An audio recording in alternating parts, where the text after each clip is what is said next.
I Richards as a new critic. So, when we are talking about new criticism, we should discuss the contributions of the new critics. So, one of the important new critics is I. Richards. I. Richards, he was born in 1893 and died in 1979. He is regarded as one of the pioneers of modern literary criticism. Pioneer, that is, he has shown the path or the way of modern literary criticism. He is also influential precursor to the new criticism. Precursor to the new criticism because new criticism started in 1941 with the book The New Criticism. Before that, I. Richards wrote two important books, Principles of Literary Criticism and Practical Criticism, 1924 and 1929. So his groundbreaking work introduced a scientific rigor and psychological insight into the study of literature, placing a heavy emphasis on close reading, textual analysis, and the reader's experience of the text. So he worked to introduce scientific rigor and psychological insight. It means that how we should study literature by employing scientific method and psychology, or means that our mind should concentrate on the study of literature. The process involves close reading, textual analysis, and reader's experience. Though Richards is not formally a new critic, he is not formally a new critic because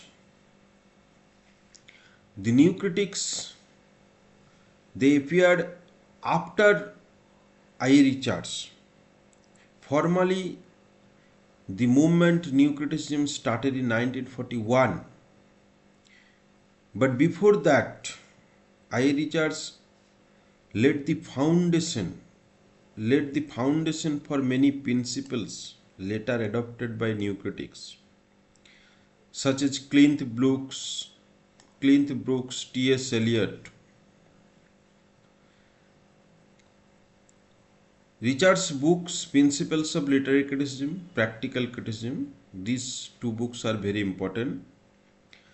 These two books revolutionized the field of literature studies by shifting the focus from the author's intent and historical context to the text itself. So before that, there was a tendency to take into consideration author's intentions while discussing a text, reading a text, and also to read the historical context of the text, but that tendency was gone with the new critics. So Richard's emphasis on close reading, most significant contribution to literary criticism is his advocacy for close reading. Advocacy means speaking for close reading. He believed that the value of literature lies in its ability to evoke complex and varied emotional and intellectual responses in readers. It means that the text brings out or evoke complex and varied emotional and intellectual responses. That means readers feel various types of responses. His method involved dissecting the language structure. Language is important, structure and imagery of a work to understand how it achieves its effects. In practical criticism, Richards conducted experiments with students. So Richards conducted experiments with the students, asking them to analyze poems without knowing the authors or context. The results highlighted the need for precise attention to the text itself. So, attention to the text. The students were asked to just concentrate on the text, and he found that readers often misunderstood and misinterpreted works due to preconceived notions or external influences. So, after the experiment, what he found that those students who are readers, they misunderstood the text because of their preconceived earlier notions, because they already have some notions or ideas about history or the author's life. So those influences uh, impact the formation of meaning of a text. So Richards writes a book is a machine to think with. Richards says that a book is a machine to think with. It means that literature should be approached analytically to uncover its mechanisms and effects. As we as we open a machine part by part, in the same way we should approach a literary text like a machine. This focus on the internal dynamics of the text. So internal dynamics means as you have many parts inside a machine. So literary text is also a machine. There are many parts inside the text. So we should focus on that. We should not focus on historical biographical context. So this is important remark by Richards. A book is a machine to think with. Book is compared with a machine. So psychological basis of literary response. Richards explored the psychological dimension of reading. What is the psychological dimension? How literature affects the mind and emotions. This is psychological dimension. In Principles of Literary Criticism, he argued that literature serves as a tool for organizing and balancing human emotions, which he called epitenses. Human emotions are called epitenses. So this is a term which is used by I. Richards. So human emotions or epitenses are balanced and organized properly with the help of literature. He believed that a good poem or a work of literature creates a harmonious interplay between conflicting emotions and ideas. So it brings harmony to our conflicting emotions and ideas, leading to psychological satisfaction. This idea resonates with the new critical concept of organic unity. So new critics say about organic unity, and I. Richards' concept of epitency is balancing human emotions. These two are same, wherein all elements of a literary work contribute to its overall coherence and impact. This is organic unity, psychological dimension of reading. So Richards explained that literature allows readers to engage with complex emotional and intellectual experiences in a safe and controlled manner. The arts are our storehouse of recorded values, he wrote. The arts are our storehouse of recorded values. He wrote, suggested literature provides a repository of human experiences because complex emotional intellectual experiences, readers engage with complex emotional and intellectual experiences that the author has put into a text. The literature thus is a repository. Repository means a storehouse of human experiences that readers can draw upon to make sense of their own lives. So we take many things from literature, many emotions, experiences from literature, and we make our thoughts, we make our lives by focusing on how a text evokes or organizes emotions. So our emotions are actually produced from literature. Literature deals with emotions, and emotions come to us through literature. So our life, our feelings, our thoughts, Everything is organized by, influenced by literature. Literature paved the way for more scientific and systematic approach to literary criticism. Richards paved the way for more scientific, systematic approach. So, it is a systematic approach. That means how we should systematically study literature. Theory of context. So, when we say about the context of literature, new critics or Richards, they don't say that about outside the text any context, because we should understand the text within the text. Okay, theory of context means how meaning constructed in literature. Meaning is constructed through context.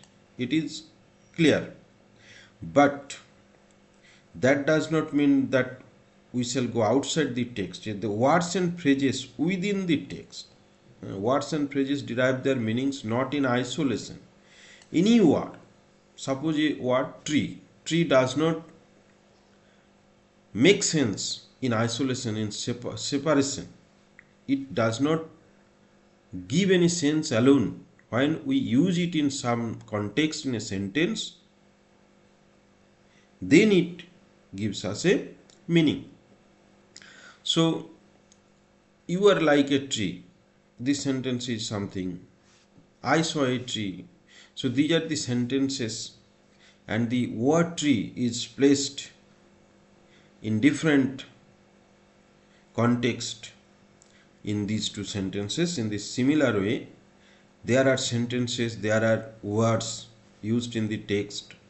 So, in relation to their context within the text, a word or a sentence is to be understood in relation to their context within the text. For Richards, a poem is not merely a collection of words, but a structured system of relationships that create meaning. So a poem is not just a collection of words. There are many words, then the structure of the poem, the sentences of the poem, everything is related to construction of meaning. This emphasis on the interconnectedness of language aligns with new critical principles, which stress the importance of analyzing how individual elements contribute to the whole. Individual elements means part by part, each part contribute to the whole, unified whole, the organic unity of the poem or a literary text. In practical criticism, Richard demonstrated how misinterpretations often arise from readers taking words phrase out of context. So, if we do not understand the proper context of a word, in which context it is used, so out of context, if we understand the meaning, that will give us a misinformation or misinterpretation of the text. He observed that a word does not mean anything by itself. It means, this is the remark of I. Richards, a word does not mean anything by itself. It means only in the relation to the other words around it. This insight underscores the importance of examining the text as an integrated whole, a practice central to new criticism. So, the importance of examining the text as an integrated whole, that is a unified unity, organized or organizational unity, that is called integrated whole. This is one of the features of new criticism. So Richards here says, what Richards says is also applicable to new criticism's concept. Now coming to another concept, the importance of ambiguity. Richards' approach to criticism also laid groundwork for later discussions of ambiguity in literature. So ambiguity means various interpretations or different meanings, various meanings of a text or a sentence or a literary text. Although it was William Emerson, he wrote the book 7 Types of Ambiguity. One of Richard's students, William Emerson, was one of Richard's students who formalized the concept. So Richards recognized early on that ambiguity and multiple meanings. So multiple meanings is called ambiguity are inherent to great literature. So great literature, what we call great literature always has some meanings, multiple meanings. He argued that literature's power lies in its ability to have a complex and often contradictory responses, forcing readers to grapple with the richness and depth of human experience. So it will not only give only one meaning, a text or a poem or a sentence. If it contains various types of meanings or multiple meanings, that will be great thing in literature. So Richards writes, poetry communicates before it is understood. Poetry communicates before it is understood, suggesting that the emotional and psychological impact of a work often precedes intellectual comprehension. So this recognition of the layered and multifaceted nature of literature influenced new critics' insistence on examining the text complexity and nuance. Nuance means various layers of meaning. Complexity means difficulties. So poetry communicates before it is understood. What does this sentence mean? It means that when we read a poem, there are some emotional impact, there are some other psychological impact that we perceive, that is called the it is the understanding before the understanding of the meaning intellectually. So what is the theme of the poem, what is the content, real content of the poem, that is understood later. First there are other aspects that we perceive by reading a poetry. So Richards says poetry communicates before it is understood. Richards' educational vision. Richards was also deeply concerned with pedagogical aspect of literary criticism. Pedagogical means teaching learning process, how literary criticism can be taught. He believed that training students in close reading and critical analysis was essential for developing their intellectual and emotional capacity. So training students, it is important in close reading and critical analysis. Critical analysis. So students should be trained to critically analyze the text. Students should be trained, should be advised to read the text closely. That is essential. It means that he also provides suggestions regarding teaching learning procedure.